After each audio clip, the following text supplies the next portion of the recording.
Di perguruan tinggi Islam, sering muncul pertanyaan besar. Bagaimana caranya ilmu agama dan ilmu umum bisa benar-benar berjalan bersama, saling melengkapi, dan tidak saling bertentangan? Pertanyaan inilah yang coba dijawab lewat buku berjudul Model Integrasi Ilmu dan Islam dalam Perguruan Tinggi Keagamaan Islam, karya Yeni Yunita.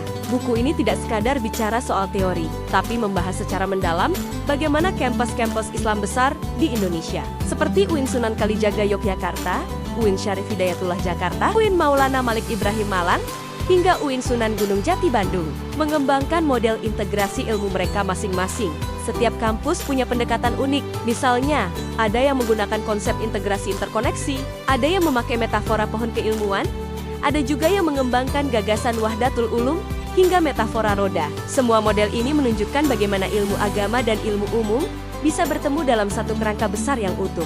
Melalui pendekatan komparatif dan analisis kritis, penulis mengajak kita melihat bahwa integrasi ilmu bukan sekadar penggabungan, tapi sebuah upaya filosofis, epistemologis, sekaligus praktis untuk membangun sistem pendidikan tinggi Islam yang relevan dengan zaman. Artinya, mahasiswa tidak hanya kuat dalam ilmu agama, tapi juga siap menghadapi perkembangan ilmu modern tanpa kehilangan akar nilai-nilai Islam.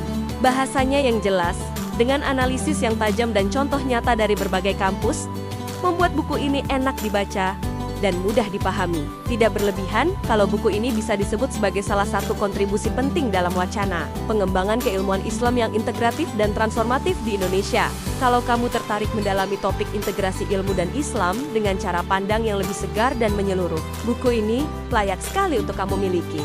Buku Model Integrasi Ilmu dan Islam dalam Perguruan Tinggi Keagamaan Islam, karya Yeni Yunita ini bisa kamu dapatkan melalui www.karyabukudanjurnalindonesia.com. Temukan inspirasi baru tentang bagaimana ilmu dan Islam bisa berjalan seiring dalam pendidikan tinggi, dan bagaimana konsep itu bisa membawa dampak besar bagi masa depan generasi kita.